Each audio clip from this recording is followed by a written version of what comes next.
साथियों नमस्कार। एक बार फिर से स्वागत मीमांसा क्लासेस के ऑनलाइन प्लेटफॉर्म पर। और आज हमारी क्लास का जो टॉपिक है वो है केंद्र और राज्य के सूचना आयोग, सेंट्रल इंफॉर्मेशन कमीशन और state information commission. Central information commission जिसे शॉर्ट में CIC कहा जाता है और स्टेट इंफॉर्मेशन कमीशन जिन्हें शॉर्ट में हम SIC लिख देते हैं। तो CIC और SIC के बारे में हम बात करेंगे। सूचना आयोग के बारे में हम बात करेंगे।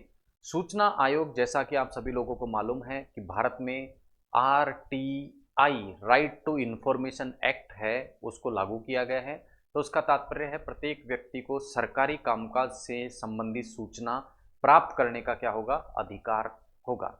अब सूचना प्राप्ति का जब अधिकार दे दिया जाता है तो उन अधिकारों के इम्प्लीमेंटेशन के लिए यदि वो अधिकार पूरा नहीं होते हैं तो उनकी सुनवाई के लिए एक संस्था का होना जरूरी है। और उसी प्रकार की संस्थाएं केंद्र के स्तर पर, केंद्र के मामलों में तो कौन है, केंद्र का सूचना आयोग, और राज्यों के मामलों में है राज्यों का सूचना आयोग। दोनों की दोनों ही संस्थाएं, चाहे केंद्र सूचना आयोग हो चाहे राज्य सूचना आयोग हो, केंद्र सूचना आयोग हो चाहे राज्य सूचना आयोग हो, चाहे CIC या SIC, जिन्हें क्रमशः सेंट्रल इंफॉर्मेशन कमीशन और स्टेट इंफॉर्मेशन कमीशन कहा जाता है।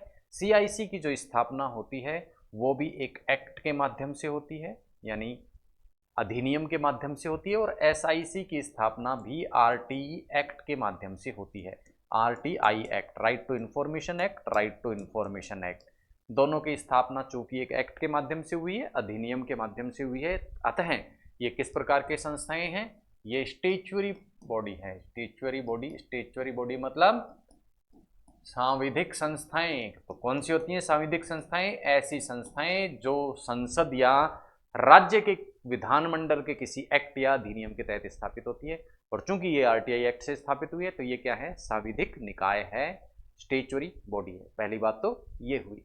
अब केंद्र के संदर्भ में तो हम बात करेंगे सेंट्रल इंफॉर्मेशन कमीशन की, और राज्य के संदर्भ में हम बात करेंगे स्टेट इंफॉर्मेशन कमीशन की। और यहां हम विशेष तौर पर बात करते चलेंगे राजस्थान जो सूचना आयोग है उसके बारे में। राजस्थान, प्रत्येक राज्य में सूचना आयोग होता है, उसी प्रकार राजस्थान में भी राजस्थान सूचना आयोग है, उसकी हम सेंट्रल इंफॉर्मेशन कमीशन के साथ में बात करते हुए चलेंगे। क्योंकि सेंट्रल इंफॉर्मेशन कमीशन या केंद्र सूचना आयोग के जो कार्य होते हैं वही कार्य स्टेट इंफॉर्मेशन कमीशन के क्या होते हैं, राज्य के संदर्भ में होते हैं। तो दोनों को पैरेलल या समांतर रूप से हम पढ़ते हुए चलेंगे, जैसा हम पहले करते आए हैं। एक ऐसी संस्थाएं जिनके कार्य संघ और राज्य के स्तर पर एक जैसे हैं, जैसे संसद और विधानमंडल को हमने साथ पढ़ा था, राष्ट्रपति और राज्यपाल को हमने साथ पढ़ा था, उच्चतम न्यायालय और उच्च न्यायालय को हमने साथ पढ़ा था। तो स्टेट इंफॉर्मेशन कमीशन और सेंट्रल इंफॉर्मेशन कमीशन को भी हम साथ साथ में पढ़ते हुए चलेंगे। तो आइए सबसे पहले बात करते हैं संरचना के बारे में।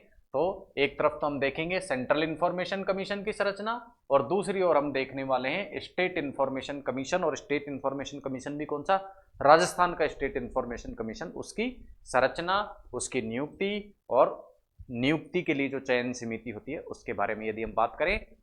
यदि इस तरफ हम देखें सेंट्रल इंफॉर्मेशन कमीशन, केंद्र सूचना आयोग, केंद्र सूचना आयोग की जो संरचना को यदि हम देखें तो उसमें एक तो कौन होता है, मुख्य सूचना आयुक्त। एक कौन होता है, मुख्य सूचना आयुक्त। और अधिकतम 10, जरूरी नहीं है कि 10 ही हो, लेकिन अधिकतम कितने होंगे, 10। पहले इनकी संख्या कितनी थी, 5 निर्धारित की गई थी, लेकिन अब कितने हैं, 10। तो संरचना किस प्रकार की है वर्तमान में, 1+10।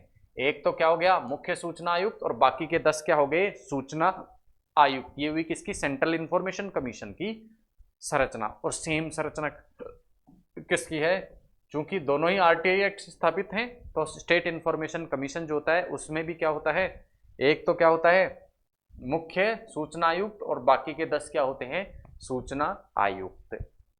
बात करें नियुक्ति की तो सेंट्रल इंफॉर्मेशन कमीशन, केंद्र सूचना आयोग में, चाहे वो मुख्य सूचना आयुक्त हो चाहे बाकी के सूचना आयुक्त हो, उनकी नियुक्ति किसके द्वारा की जाती है, राष्ट्रपति द्वारा की जाती है।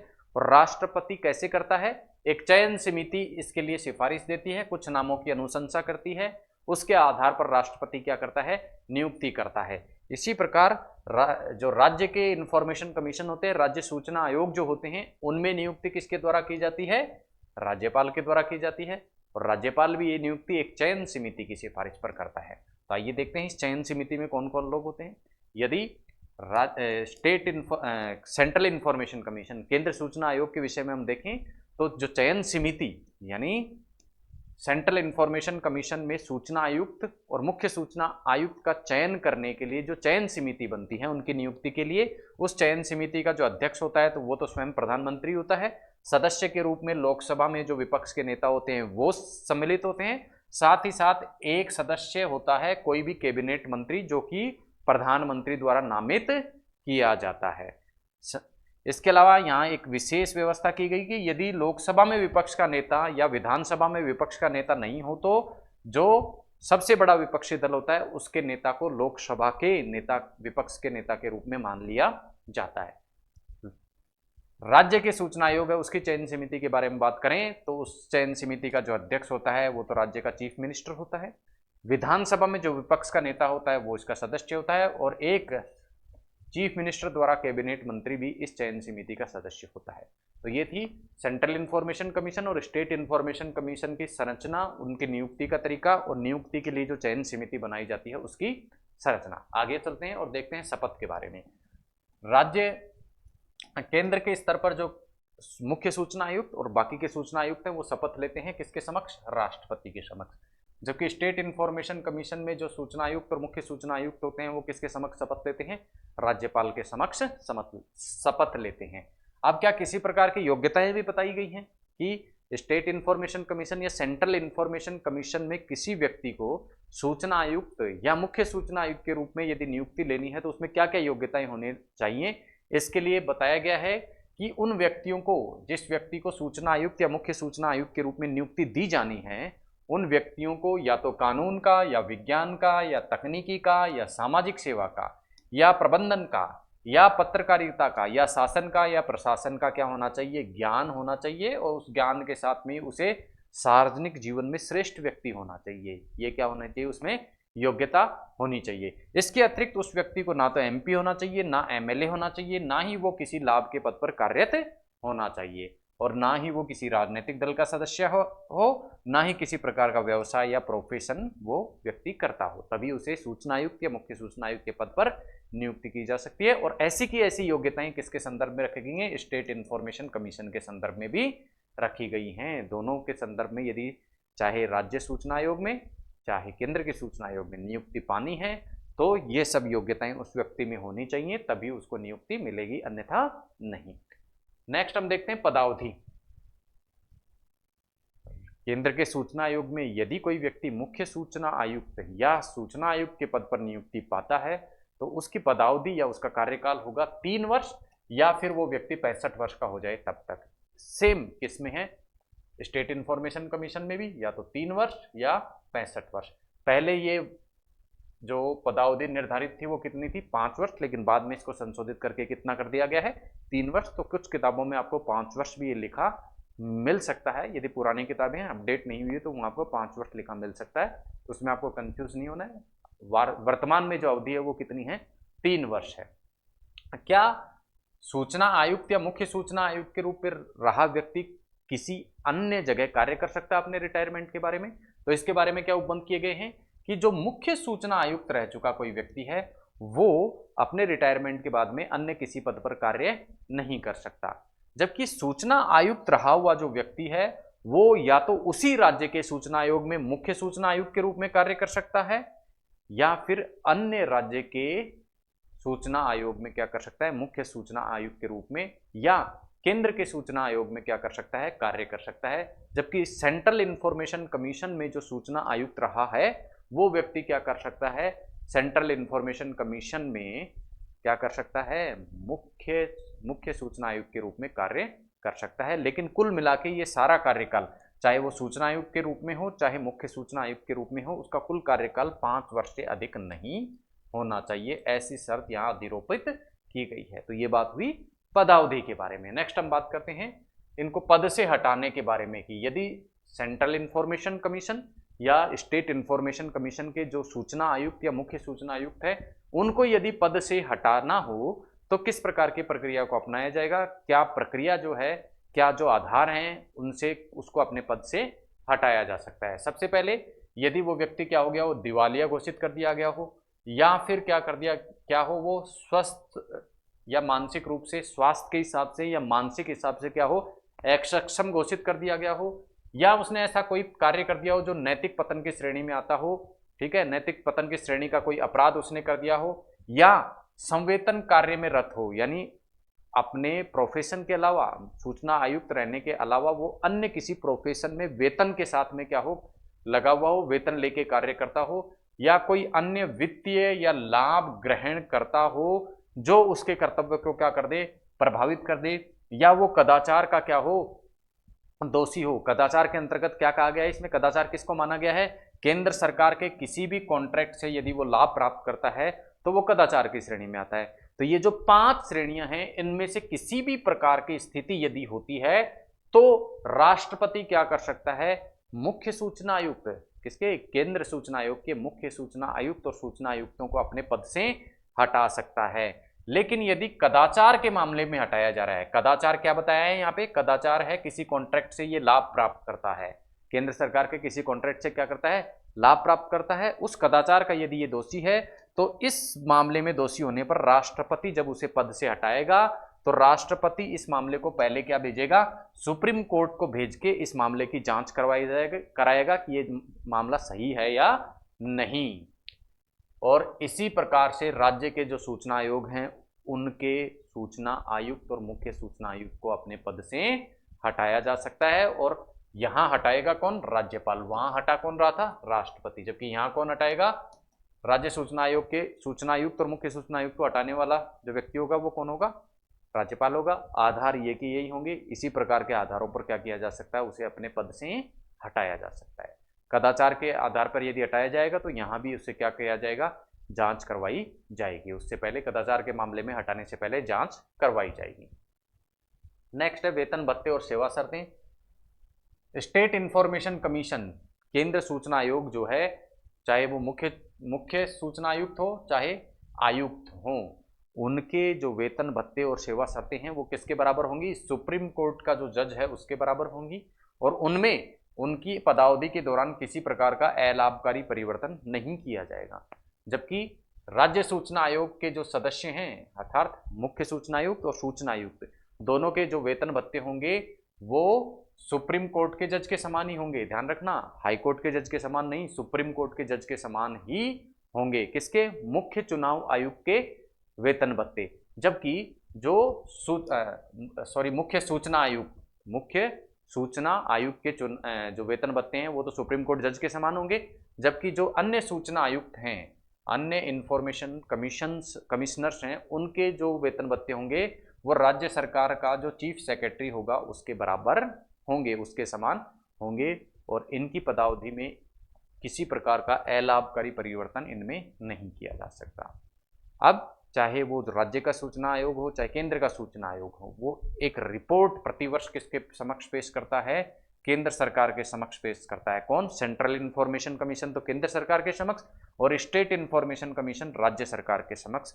और क्रमशः केंद्र सरकार तो इसे किसके पास रखवाती है, संसद के समक्ष रखवाती है, और राज्य सरकार इसे विधानमंडल के समक्ष रखवाई जाती है। यानी स्टेट इंफॉर्मेशन कमीशन की रिपोर्ट तो, राज्य सूचना आयोग की रिपोर्ट तो किसके समक्ष रखी जाएगी, विधानमंडल के समक्ष। रखवाएगा कौन, राज्यपाल। जबकि इधर जो सेंट्रल इंफॉर्मेशन कमीशन है उसकी रिपोर्ट किसके समक्ष रखवाई जाएगी, संसद के समक्ष। कौन रखवाएगा, राष्ट्रपति। ये थी इसकी रिपोर्ट के बारे में कुछ बातें। अब हम बात करते हैं इनके कार्यों के बारे में और किस प्रकार की शक्तियां इनको प्राप्त है उसके बारे में। आइए देखते हैं केंद्र सूचना आयोग और राज्य सूचना आयोग को किस किस प्रकार के कार्य करने होते हैं और क्या क्या शक्तियां इनको प्राप्त होती हैं। सबसे पहले देखिए, जब भी क्या होता है, किसी भी व्यक्ति को सूचना प्राप्त करनी होती है, ठीक है ना, किसी भी सरकारी विभाग से क्या प्राप्त करनी है, सूचना प्राप्त करनी होती है।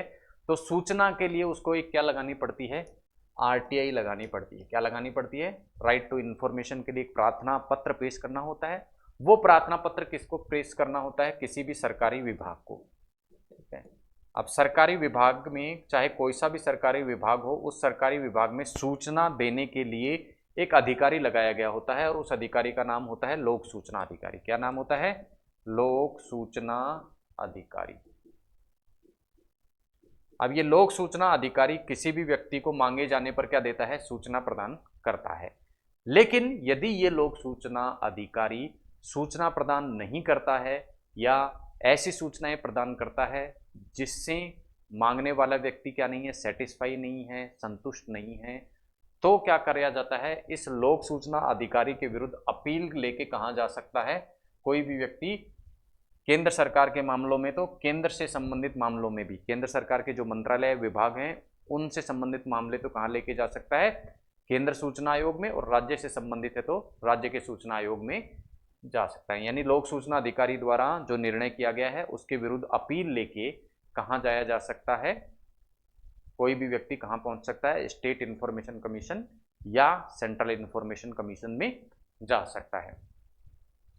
इसके अलावा सूचना देने से संबंधित कोई मामला है, इंफॉर्मेशन किसी को प्राप्त करनी है, उससे संबंधित कोई मामला है और उसके मामले में केंद्र सूचना आयोग या राज्य सूचना आयोग को ऐसा लगता है कि इंफॉर्मेशन व्यक्ति को प्राप्त नहीं हो रही है, तो स्वप्रेरणा से संज्ञान लेकर भी वो किसी मामले की क्या कर सकता है, जांच कर सकता है। यदि राज्य के सूचना आयोग या केंद्र के सूचना आयोग को लगता है कि प्रॉपर रूप से इंफॉर्मेशन या सूचना किसी व्यक्ति को नहीं दी जा रही, तो बिना अपील किए भी क्या कर सकते हैं, सूचना आयोग क्या कर सकते हैं, उस मामले में स्वप्रेरित संज्ञान लेकर कार्य कर सकते हैं।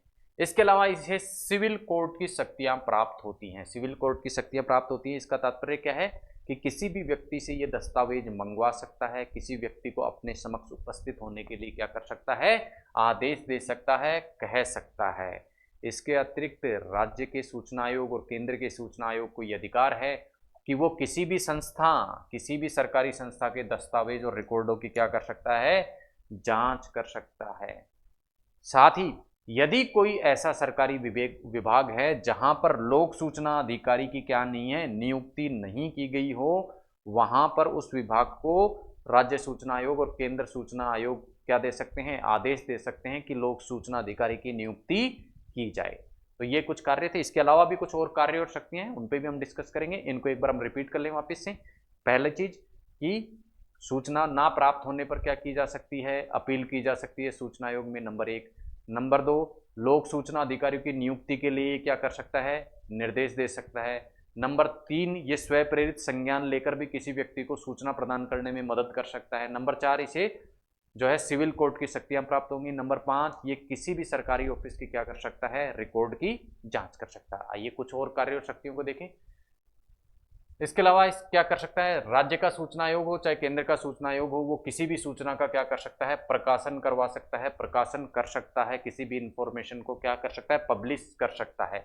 इसके अलावा जो सरकार से संबंधित सूचनाएं हैं उन तक लोगों की या व्यक्तियों की पहुंच सुनिश्चित करने के लिए क्या कर सकता है, कुछ और उपाय भी कर सकता है जो इसे सही लगे कि इससे सूचना ज़्यादा से ज़्यादा लोगों तक पहुंच सकती है सरकारी कामकाज के बारे में। इसके अलावा विभागों को ये निर्देश दे सकता है कि किस प्रकार उनको अपनी सूचनाओं को क्या करना है, रखना है, किस प्रकार सूचनाओं का प्रबंधन करना है, और कितनी पुरानी सूचनाओं को, कितने पुराने डॉक्यूमेंट्स को कोई सरकारी विभाग क्या कर सकता है, नष्ट कर सकता है। उसके संबंध में निर्णय भी, उसके संबंध में आदेश भी कौन दे सकता है, सूचना आयोग दे सकता है। इसके अलावा विभिन्न विभागों, जो सरकारी विभाग और कार्यालय हैं उनसे सूचना मांगना, कानून पालन कराना आदि से संबंधित एक वार्षिक रिपोर्ट की मांग भी कर सकता है कि कितनी सूचना, कितनी आरटीआई एप्लीकेशन उनके पास में आई, कितनों को उन्होंने डिस्पोज किया। इससे संबंधित प्रत्येक विभाग से सूचना आयोग क्या कर सकता है, रिपोर्ट मांग सकता है वार्षिक रूप से। इसके अलावा यदि सूचना आयोग ये पाता है कि इंफॉर्मेशन देने या सूचना देने में कोई लोक सूचना अधिकारी क्या करता है, लापरवाही बरतता है और उसके कारण उस व्यक्ति को सूचना प्राप्त नहीं हो पाती है, तो क्या कर सकता है, सूचना आयोग दोषी जो लोक सूचना अधिकारी हैं उसे ये आदेशित कर सकता है कि जिस व्यक्ति को सूचना प्राप्त नहीं हुई है यानी पीड़ित व्यक्ति, उसको क्या करे, वो क्षतिपूर्ति प्रदान करे। इसके अलावा ऐसा लोक सूचना अधिकारी जो किस चीज़ का दोषी है कि उसने सूचना प्रदान नहीं की है, उस लोक सूचना अधिकारी पर राज्य के और केंद्र के सूचना आयोग 250 रुपये, 250 रुपये प्रतिदिन के हिसाब से पेनल्टी लगा सकते हैं, जुर्माना लगा सकते हैं। लेकिन ये जुर्माना 25,000 रुपये से अधिक नहीं हो सकता। अधिकतम कितना हो सकता है, ये 25,000 रुपये ही हो सकता है।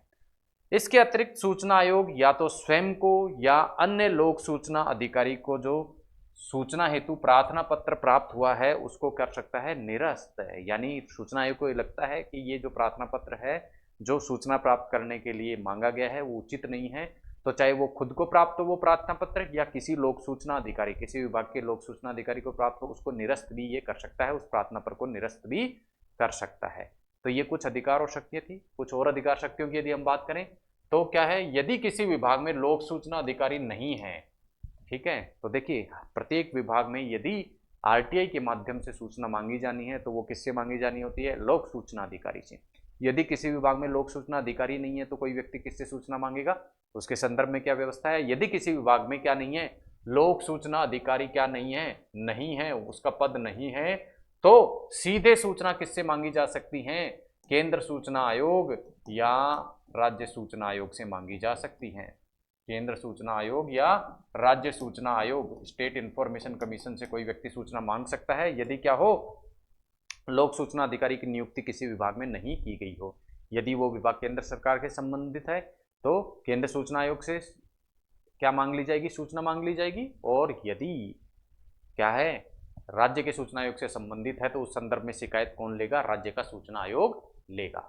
ठीक है, इसके अलावा यदि सूचना मांगी जाती है और कोई विभाग, कोई सरकारी विभाग क्या करता है, सूचना नहीं देता है, देता ही नहीं है, सूचना प्रार्थना पत्र के द्वारा मांगी गई लेकिन लोक सूचना अधिकारी द्वारा सूचना नहीं दी गई, तो उस संबंध में भी शिकायत प्राप्त करके उसकी जांच करने का कार्य कौन करते हैं, सूचना आयोग करते हैं। इसके अलावा तय समय में यदि सूचना नहीं दी गई है तो उससे संबंधित शिकायत प्राप्त करने और उसकी जांच करने का कार्य भी कौन करता है, सूचना आयोग करता है।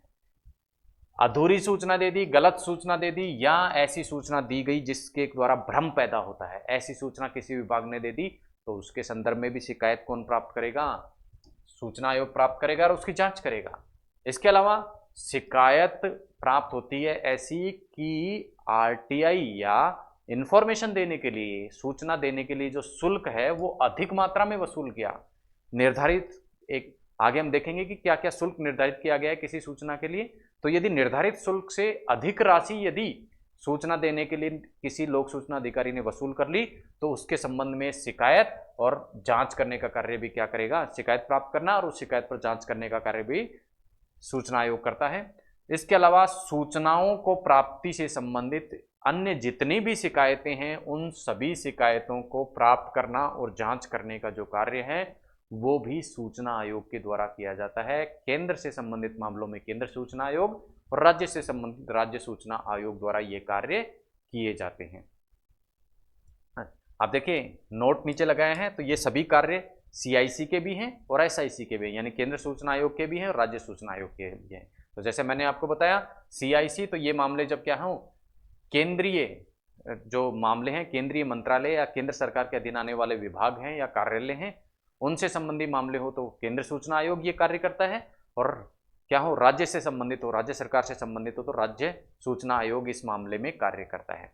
आप देखिए यदि इन संदर्भ में राज्य का सूचना आयोग या केंद्र का सूचना आयोग कोई फैसला देता है, उसके पास कोई अपील आती है, कोई शिकायत आती है, उस पर यदि सीआईसी यानी सेंट्रल इंफॉर्मेशन कमीशन या एसआईसी स्टेट इंफॉर्मेशन कमीशन कोई निर्णय देता है तो ये निर्णय क्या होगा, अंतिम होता है और सभी पार्टी पर बाध्यकारी होता है, यानी ये निर्णय मानना बाध्यकारी होता है, इससे आगे कहीं अपील नहीं की जा सकती, क्योंकि सूचना प्राप्ति की दृष्टि से स्टेट इंफॉर्मेशन कमीशन और सेंट्रल इंफॉर्मेशन कमीशन सर्वोच्च संस्थाएं होती हैं। लेकिन फिर भी यदि कोई व्यक्ति इस मामले में क्या है, असंतुष्ट है कि स्टेट इंफॉर्मेशन कमीशन या सेंट्रल इंफॉर्मेशन कमीशन का निर्णय जो है वो क्या लगता है, उसे सही नहीं लगता है, तो वो अपील में कहाँ जा सकता है, हाई कोर्ट में लेके उस अपील को जा सकता है। तो ये थी सीआईसी और एसआईसी के कार्य और शक्तियां जिनके बारे में हमने विस्तार से चर्चा की। नेक्स्ट हम बात करेंगे कुछ तथ्यों के बारे में। पहले देख लेते हैं सेंट्रल इंफॉर्मेशन कमीशन या केंद्र सूचना आयोग के संदर्भ में कुछ तथ्य, और उसके बाद देखेंगे राज्य के जो राजस्थान राज्य का सूचना आयोग है उसके बारे में कुछ स्पेशल फैक्ट्स। तो सबसे पहले सेंट्रल इंफॉर्मेशन कमीशन के बारे में देखें तो चूंकि आरटीआई जो एक्ट है वो कब पारित हुआ था, आरटीआई एक्ट पारित हुआ था 2005 में, तो पहली बार सीआईसी सेंट्रल इंफॉर्मेशन कमीशन का जो गठन किया गया वो कब किया गया था, 12/10/2005 को, 2005 में आरटीआई एक्ट पारित होता है और 12 अक्टूबर 2005 को पहले केंद्रीय सूचना आयोग का गठन कर दिया जाता है और पहले सीआईसी के रूप में जो कार्य करते हैं वो थे वजाहत हबीबुल्ला। प्रमुख सूचना आयुक्त जो होते हैं पहले सूचना आयोग के, वो कौन थे? वजाहत हबीबुल्ला।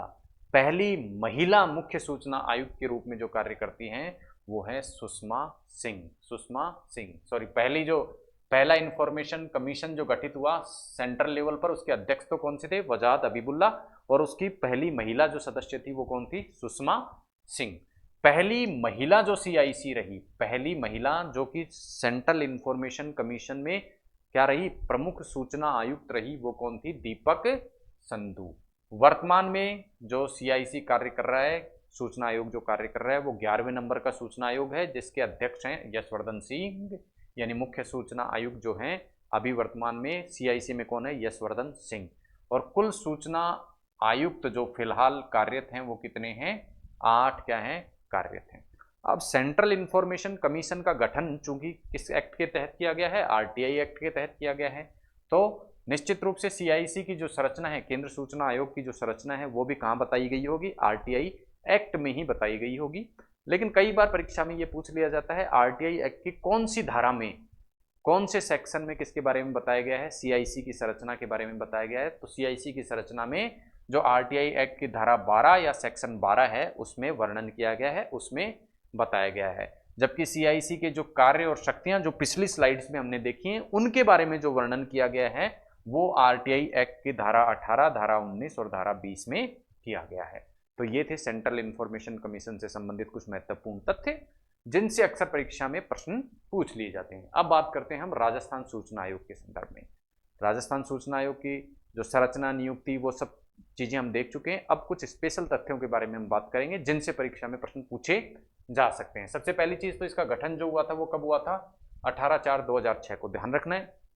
इससे पिछली स्लाइड में हमने देखा था जब सीआईसी का जो गठन हो गया था वो कब हो गया था? 2005 में ही हो गया था, अक्टूबर 2005 में। लेकिन राज्य में, राजस्थान राज्य में सूचना आयोग का गठन कब होता है? 18/4/2006 को होता है। पहले सूचना आयुक्त के रूप में जिनकी नियुक्ति की जाती है वो थे एमडी कोरानी। पहली महिला जो वर्तमान के जो सीआईसी हैं, जो फिलहाल सीआईसी के रूप में कार्य कर रहे हैं, वो हैं डीबी गुप्ता। और वर्तमान में सूचना आयुक्तों की जो संख्या है राजस्थान में वो कितनी है?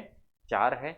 और वही आरटीआई एक्ट की धारा 12 में ही जैसे सीआई की संरचना, सीआईसी सेंट्रल इंफॉर्मेशन कमीशन की संरचना के बारे में बताया गया है, वैसे ही स्टेट इंफॉर्मेशन कमीशन की संरचना के बारे में भी आरटीआई एक्ट की धारा 12 में ही बताया गया है और इसके कार्यों और शक्तियों के बारे में भी धारा 18, 19, 20 में ही बताया गया है। जहां सीआईसी की कार्य शक्तियां बताई गई हैं, वहीं स्टेट इंफॉर्मेशन कमीशन की कार्य और शक्तियों के बारे में भी बताया गया है। तो ये थे राजस्थान सूचना आयोग से संबंधित कुछ महत्वपूर्ण तथ्य जो कि परीक्षा की दृष्टि से क्या हो सकते हैं? उपयोगी सिद्ध हो सकते हैं और यहां से प्रश्न पूछे जा सकते हैं। नेक्स्ट अब है, जैसे हमने देखा आरटीआई की हमने बात करी कि आरटीआई के द्वारा हम क्या कर सकते हैं? किसी भी विभाग की सूचना प्राप्त कर सकते हैं। तो क्या आरटीआई से सूचना नहीं लेने के लिए सीधे ही सूचना आयोग में जाया जाता है या कोई अन्य माध्यम है जिससे सूचना प्राप्त की जाती है? तो हमको देखना होगा कि कौन सी ऐसी प्रक्रिया है जिसके माध्यम से राइट टू इंफॉर्मेशन एक्ट के तहत हम क्या कर सकते हैं? सूचना प्राप्त कर सकते हैं। और यदि हमें सूचना प्राप्त नहीं हो तो क्या हो? तो क्या कार्य प्रणाली होती है? देखिए, देखते हैं। यदि आरटीआई एक्ट के तहत किसी भी व्यक्ति को सूचना प्राप्त करनी हो तो उसके लिए उस व्यक्ति को क्या कर सकता है? प्रार्थना पत्र देना होता है। लेकिन ये प्रार्थना पत्र जिसके अंतर्गत सूचना किसी को लेनी है वो कौन दे सकता है? केवल भारत में या तो भारतीय नागरिक हैं वही दे सकते हैं, अन्य कोई व्यक्ति नहीं दे सकता। विदेश से कोई आया हुआ व्यक्ति जो है वो भारत में सूचना प्राप्त नहीं कर सकता। तो सबसे पहली चीज तो आरटीआई एक्ट के तहत सूचना मांग कौन सकता है? भारत का नागरिक ही मांग सकता है। कोई कंपनी भी और कॉरपोरेट भी, ना तो बाहर से आया हुआ कोई व्यक्ति विदेशी नागरिक, ना ही भारत की कोई कंपनी या कॉरपोरेट आरटीआई के तहत सूचना नहीं मांग सकता। तो सूचना किसको मिलेगी? केवल नागरिकों को मिलेगी। कौन से नागरिकों को? भारत के नागरिकों को ही मिलेगी। अब ये जो सूचना है ये कोई व्यक्ति हिंदी में भी मांग सकता है, अंग्रेजी में भी मांग सकता है और अपनी क्षेत्रीय भाषा में भी मांग सकता है कि मुझे सूचना इस भाषा में चाहिए। सूचना मांगने के अलावा क्या कर सकता है, कोई व्यक्ति दस्तावेजों का निरीक्षण भी कर सकता है। तो सूचना भी मांगी जा सकती है और दस्तावेजों का निरीक्षण भी किया जा सकता है। अच्छा, अब सूचना मांगी जा रही है तो सूचना क्या है, क्या केवल कागज के टुकड़े ही सूचना है? तो सूचना के अंतर्गत देखिए, आरटीआई एक्ट में सूचना के अंतर्गत किस किस चीज को माना गया है, कोई भी दस्तावेज, कोई भी ईमेल, कोई भी प्रेस नोट, कोई भी सर्कुलर, ये सभी सूचना के तहत किसी व्यक्ति द्वारा मांगे जा सकते हैं। ये सारे सूचना की श्रेणी में आते हैं। और सूचना जिस व्यक्ति द्वारा जिस फॉर्मेट में मांगी गई है उसी फॉर्मेट में उसे सूचना दी जाएगी। जैसे कोई इलेक्ट्रॉनिक फॉर्मेट में सूचना चाहता है कि ईमेल के माध्यम से मुझे सूचित किया जाए, तो उसे ईमेल के माध्यम से भी सूचना प्रदान की जाएगी। कोई चाहता है कि मुझे पेन ड्राइव में सूचना दी जाए, तो पेन ड्राइव में उसे सूचना दी जाएगी। हालांकि उसे शुल्क लिया जाएगा उससे, लेकिन सूचना दे दी जाएगी। अब इंफॉर्मेशन प्राप्त करने के लिए जो प्रार्थना पत्र व्यक्ति को देना होगा, यदि किसी व्यक्ति को सूचना प्राप्त करनी है तो उसे एक प्रार्थना पत्र देना होगा लोक सूचना अधिकारी को, और उस प्रार्थना पत्र के साथ उसे 10 रुपए का क्या होगा, शुल्क भी जमा कराना होगा। और वो शुल्क या तो वो व्यक्ति नगद जमा करा सकता है, या बैंक का डीडी बना दे, या पोस्टल ऑर्डर के माध्यम से प्रार्थना पत्र के साथ उस शुल्क को क्या कर दे, प्रेषित कर दे, तो उसे सूचना मिल जाएगी। लेकिन यदि कोई बीपीएल व्यक्ति है, बिलो पॉवर्टी लाइन है, वो व्यक्ति यदि क्या करता है, सूचना लेना चाहता है, तो उसे निःशुल्क सूचना प्रदान की जाएगी, कोई शुल्क उसका नहीं लिया जाएगा। प्राइवेट संस्था से भी देखिए, सार्वजनिक जो कार्यालय यानी सरकारी कार्यालय, उनसे तो सूचना मांगी जा सकती है। प्राइवेट जो, ये आपको विशेष रूप से ध्यान रखना है कि प्राइवेट संस्थाओं से भी सूचना मांगी जा सकती है। और सूचना देने के लिए जितने भी सरकारी विभाग होते हैं उन सभी में क्या होता है, एक लोक सूचना अधिकारी होता है, उसके नाम प्रार्थना पत्र दिया जाता है और वो सूचना प्रदान करता है। तो ये तो हुई क्या, सूचना प्राप्ति की प्रक्रिया।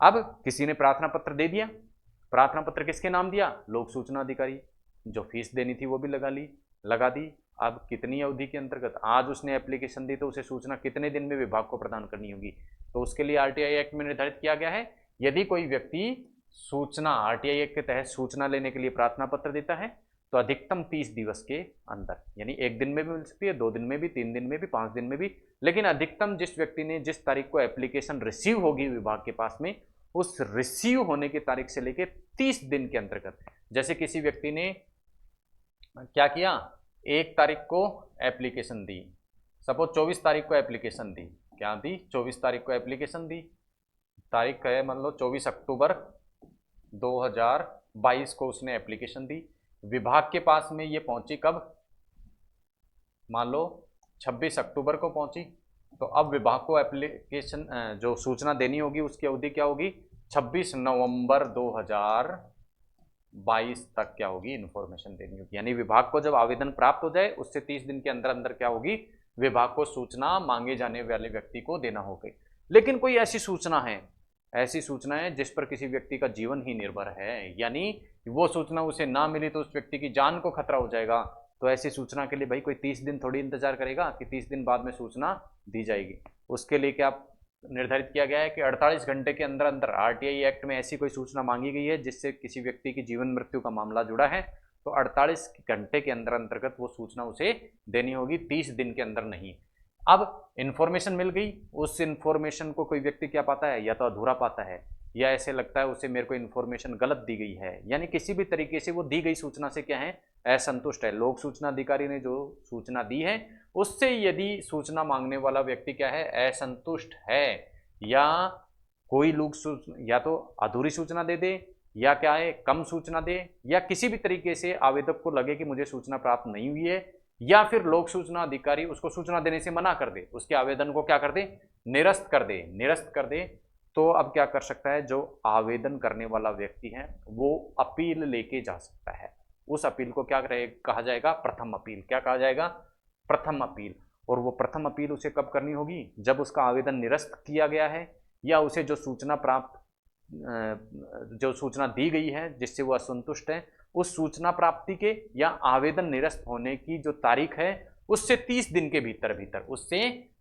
के भीतर जाके क्या कर सकता है, वो आवेदन कर सकता है, प्रथम अपील कर सकता है आगे सूचना लेने के लिए। अब मान लो प्रथम अपील के माध्यम से उसने सूचना करी, और उसने क्या किया, अपील की, लेकिन उस प्रथम अपील के माध्यम से भी क्या नहीं हुआ, उसे सूचना प्राप्त नहीं हुई। ठीक है, पहले उसने लोक सूचना अधिकारी को से सूचना मांगी, लोक सूचना अधिकारी ने भी क्या नहीं दी, सूचना नहीं दी, फिर द्वितीय लोक सूचना अधिकारी है, उससे सूचना मांगी, उसने भी सूचना नहीं दी या उसके आवेदन को निरस्त कर दिया या उसकी सूचना से वह असंतुष्ट है, तो अब वो द्वितीय अपील भी कर सकता है। क्या कर सकता है? द्वितीय अपील कर सकता है। लेकिन ये द्वितीय अपील कितने दिन के भीतर करनी होगी?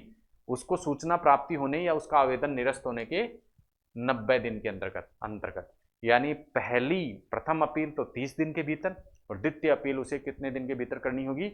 90 दिन के भीतर करनी होगी। और अब की बार जो अपील की जाएगी वो सीधे किसको की जाएगी? सूचना आयोग को।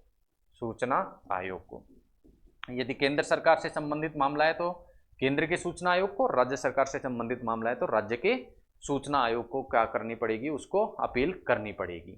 अब कई बार क्या होता है, कुछ विभागों में लोक सूचना अधिकारी नहीं होता है या फीस ज़्यादा वसूल ली जाती है या गलत सूचना उसे दी जाती है।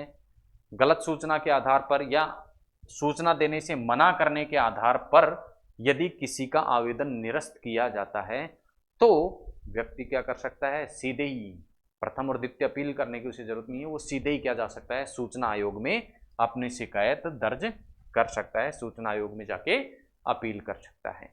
तो ये थी सूचना आयोग की कार्यप्रणाली कि सूचना आयोग तक किस प्रकार से मामले पहुंचते हैं। पहले लोक सूचना अधिकारी, उसके बाद प्रथम अपील, उसके बाद द्वितीय अपील और उसके बाद मामला किसके पास में पहुंचता है? सूचना आयोग के पास में पहुंचता है। अब क्या कोई भी सूचना कोई भी व्यक्ति मांग सकता है? कोई ऐसी चीजें भी हैं जिनकी सूचना आयोग या लोक सूचना अधिकारी किसी व्यक्ति को नहीं देगा? हाँ, कुछ ऐसी चीजें हैं जिनको आरटीआई के दायरे से बाहर रखा गया है। कौन कौन सी ऐसी चीजें हैं? देखिए, कॉपीराइट से संबंधित कोई भी मामलों से संबंधित सूचनाएं जो कि आरटीआई एक्ट की धारा 9 में आती हैं। यदि कॉपीराइट से संबंधित मामले में कोई व्यक्ति सूचना चाहता है तो उसको क्या नहीं दी जाएगी? सूचना नहीं दी जाएगी, क्योंकि ये आरटीआई के दायरे में नहीं आता सेक्शन 2 के अनुसार। इसी प्रकार इंटेलिजेंस और राज्य या देश की सुरक्षा से संबंधित कोई सूचना यदि कोई व्यक्ति मांगता है तो उसको भी सूचना देने से मना किया जा सकता है। क्यों? क्योंकि वो भी आरटीआई एक्ट के अंतर्गत सूचना की श्रेणी में नहीं आएगा, सूचना के दायरे से बाहर होगा। और इसे आरटीआई एक्ट के शेड्यूल 2 में बताया गया है। शेड्यूल 2 में किसके बारे में? इंटेलिजेंस और सुरक्षा से संबंधित सूचनाओं को छूट प्रदान की गई है। सेक्शन 9 में कॉपीराइट से संबंधित सूचनाओं को छूट प्रदान की गई है। इसी प्रकार देश की एकता, अखंडता, सुरक्षा, आर्थिक और वैज्ञानिक हित, देश के अंतर्राष्ट्रीय संबंध और ऐसी सूचना जो किसी अपराध को प्रेरित कर सकती हैं या कोर्ट की अवमानना कर सकती हैं या संसद के विशेषाधिकारों का हनन कर सकती हैं या इंटेलेक्चुअल प्रॉपर्टी राइट से संबंधित है, इंटेलेक्चुअल प्रॉपर्टी राइट से संबंधित हैं या किसी व्यक्ति की व्यक्तिगत सूचनाएं हैं, वो सभी भी क्या है? आरटीआई के दायरे से बाहर हैं और इनके बारे में भी सूचना प्रदान नहीं की जाती है आरटीआई के तहत। और ये किस में लिखा गया है? आरटीआई की धारा 9 में लिखा गया है। यानी आरटीआई की धारा जो 8 और 9 है वो किससे संबंधित हैं? ऐसी सूचनाएं जो आरटीआई की धारा से बाहर हैं उनसे संबंधित है। और इसके अलावा एक अनुसूची 2 भी इंटेलिजेंस और सुरक्षा के आधार पर आरटीआई के दायरे से बाहर है। तो ये थी कुछ ऐसी सूचनाएं जो आरटीआई के दायरे से क्या हैं? बाहर हैं, जिन पर सूचना नहीं दी जा सकती। अब ये सब चीजें हमने देख ली। अब हम बात करेंगे कि आरटीआई जो एक्ट बना, वो आरटीआई एक्ट तो जाके कब बना है? आरटीआई एक्ट 2005 में बना है आरटीआई एक्ट। तो इस आरटीआई एक्ट से पहले भी क्या किसी प्रकार के प्रयास किए गए थे कि सूचना व्यक्तियों को मिल सके? देखिए, सरकार क्या कामकाज करती है? लोकतंत्र में सभी को जानने का अधिकार है और भारत में लोकतंत्र तो कब हो गया था? 1947 में लागू हो गया था। तो क्या 2005 से पहले लोकतांत्रिक राज्य में क्या कोई प्रयास नहीं किया गया कि सूचना में दी जाए? तो हाँ, 2005 का जो ये एक्ट बना है ये कुछ पूर्व के प्रयासों का ही क्या था? फल था। और इस प्रकार के पूर्व प्रयास कब किए गए थे? सबसे पहले 1977 में ही देखिए ये प्रयास कर दिया गया था। और उस वक्त मोरारजी देसाई की क्या थी? सरकार थी। मोरारजी देसाई क्या थे? प्रधानमंत्री थे। और उस समय क्या किया गया? Official secret act. और ऑफिशियल सीक्रेट एक्ट कब बना था? अंग्रेजों के ज़माने में बना था 1923 में। और ये ऑफिशियल सीक्रेट एक्ट क्या कहता था? जो सरकारी कामकाज है उसमें सीक्रेसी यानी उसको छुपा के उसके गोपनीयता के बारे में बात करता था।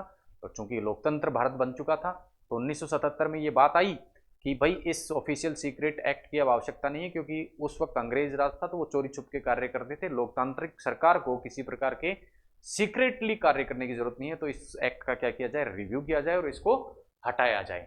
फिर 1986 में एक बार फिर से ये विचार जो है वो जोर पकड़ता है और कुलवाल वर्सेस जयपुर नगर निगम का एक वाद सुप्रीम कोर्ट के समक्ष पहुंचता है। और उसमें सुप्रीम कोर्ट ये कहता है कि RTI right to information act यदि नहीं है, सूचना प्राप्ति का अधिकार यदि किसी व्यक्ति के पास में नहीं है तो मूल अधिकारों के संदर्भ में ये क्या है, जो विचार और अभिव्यक्ति की स्वतंत्रता प्रदान की गई है। देखिए हमारे आर्टिकल 19 में विचार और अभिव्यक्ति की स्वतंत्रता की बात की गई है। तो कोई भी व्यक्ति अपने विचार कब व्यक्त कर सकता है, जब उसको कोई सूचना हो, कोई इन्फॉर्मेशन उसके पास हो। तो कोर्ट ने ये पाया कि विचार और अभिव्यक्ति तो जब होगी जब व्यक्ति के पास में क्या होगी, सूचना होगी। तो इस कुलवाल केस में क्या कह दिया सुप्रीम कोर्ट ने, कि आर्टिकल 19 में दी गई जो स्वतंत्रता है वो बेमानी है, किसके बिना, आरटीआई एक्ट के बिना। तो इस प्रकार से लगातार क्या हो गया, 1977 के बाद 1986 में भी कोर्ट द्वारा भी ये कह दिया गया कि आरटीआई एक्ट जो है उसको लागू किया जाना चाहिए। फिर वर्ष आता है 1994 का, और एक संगठन होता है मजदूर किसान शक्ति संगठन, जो कि राजस्थान का एक संगठन होता है। अरुणा राय इसकी प्रमुख व्यक्तित्व होती है, और उनके द्वारा क्या की जाती है, राइट टू इन्फॉर्मेशन की मांग की जाती है। अगेन 1996 में एक संस्था national campaign for people right to inform नाम की एक जो संस्था है, वो भी सूचना प्राप्ति के लिए क्या करती है, आंदोलन चलाती है। 2002 में इसी प्रकार से एक फ्रीडम ऑफ इंफॉर्मेशन एक्ट इस संदर्भ में निकाला जाता है, जिसमें भी सूचना प्रदान करने की बात की जाती है, लेकिन वो आरटीआई एक्ट जितना व्यापक नहीं होता है। फिर उसके बाद में 12 अक्टूबर 2005 को इन्हीं प्रयासों के फलस्वरूप राइट टू इंफॉर्मेशन एक्ट या आरटीआई एक्ट जो है वो भारत में लागू होता है। तो ये था आरटीआई, राइट टू इंफॉर्मेशन का भारत में विकास, उसके तहत स्थापित केंद्र और राज्य सूचना आयोग की कार्य शक्तियाँ, कार्यप्रणाली, उनकी संरचना, नियुक्ति, पदावधि, इन सभी के बारे में हमने आज की क्लास में बात की। तो मिलते हैं अगली क्लास में एक नए विषय के साथ, नए टॉपिक के साथ में। तब तक के लिए धन्यवाद। जय हिंद।